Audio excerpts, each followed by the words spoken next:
यावत् वित्तोपार्जन शक्ता तावन् निज परिवारो रक्ता पश्चात जर्जर भूते देहे वार्तां पृच्छति को अपि न गेहे भज गोविंदम गोविंदम भज मूढ़ मते। संसार की जो घोर वास्तविकता है, जो यथार्थ है, जो कटु यथार्थ है, वो इस श्लोक में साकार है।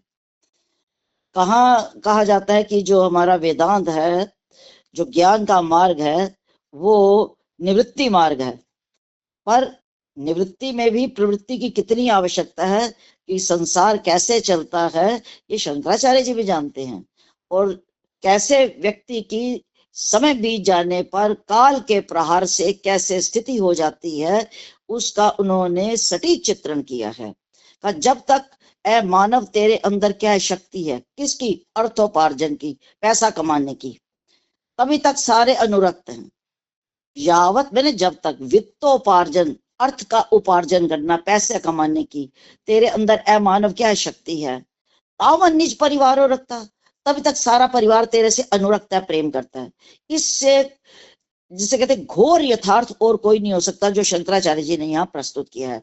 मानव स्वभाव कैसा है, मानव कैसे अपने ही अनुसार सब सोचता है, वही व्यक्ति होता है जिसके लिए सब पलक पावड़े बिछाकर बैठे होते हैं। समय बीत जाने पर जब वह अर्थोपार्जन में और शक्ति में क्षीण हो जाता है, तो फिर कैसे दृष्टि बदल जाती है, उसका यहाँ साकार चित्रण देखा जा सकता है।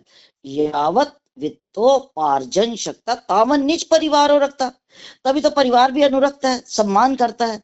और धीरे धीरे जब क्षीणता आती है, जब धीरे धीरे शरीर जर्जर होता है, उसमें शक्ति का ह्रास होता है, तो उसका परिणाम क्या होता है?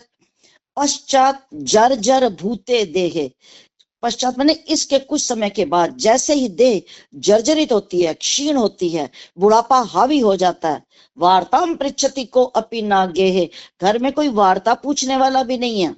ये सब कह करके शंकराचार्य जी क्या कहना चाहते हैं कि सिर्फ संसार में ही पड़े रहने वाला जो मानव है, इसी की आसक्ति में जो डूबा हुआ है, उसे जगाया है यहाँ से। कहा देख, जो पहले जो चित्रण किया है उसमें भी यही बताया गया है, संसार की नश्वरता का वर्णन किया गया है। यहाँ भी संसार कितना अस्थिर है, कितना गतिशील है, कितना परिवर्तनशील है, उसको सारा यहाँ रेखांकित किया गया है। और इसको रेखांकित करने के पश्चात, इसको बताने के पश्चात शंकराचार्य जी फिर क्या कह रहे हैं? उद्बोधित कर रहे हैं कि ये स्थिति सभी के साथ आएगी, तो अपना आप संवारो, पर अपना आप बुढ़ापे में नहीं संवारना, उसकी शुरुआत युवावस्था में ही करनी है। क्योंकि जिस विचार का, जिस आइडिया का हम जितना चिंतन और मनन करते हैं, वह विचार, वह आइडिया उतना ही हृष्ट पुष्ट हो जाता है, बड़ा स्ट्रांग हो जाता है। और बुढ़ापे में जब नया नया भक्ति भाव पैदा होता है, जब ज्ञान की ओर जाने का समय आता है, तो क्योंकि मन की वृत्ति इतनी पक चुकी है कि वह चाह करके भी जो वृत्ति है वहां नहीं जाती, वो लौट कर कहाँ आती है? जिस आइडिया का, जिस विचार का जिंदगी भर चिंतन किया है। इसलिए समय रहते हुए मानव को जगाया गया है। हमारे घर में कोई भी प्रिय मेहमान आए तो हम उसके आगे कैसे फल रखते हैं? जो खिले हुए हो, जो सुंदर हो, जो मीठे हो, जो फ्रेश हो। और जो फूल भी हम अपने घर में सजाते हैं तो कैसे सजाते हैं? जो खिले खिले होते हैं, और जब मुरझा जाते हैं तो उनको फिर कहाँ डाल दिया जाता है? मिट्टी में डाल दिया जाता है, कूड़े में डाल दिया जाता है। ऐसे ही ये जो शरीर है, जब तक इसमें सामर्थ्य है तभी इसको भगवत अर्पण करना है। भगवत अर्पण करने का अर्थ ये नहीं कि सांसारिक काम नहीं करने, सांसारिक काम करते हुए भी अपनी मुख्य वृत्ति को कहाँ लगाना पड़ेगा? अपनी पहचान में, कि ये जीवन क्यों मिला है, किस लिए मिला है।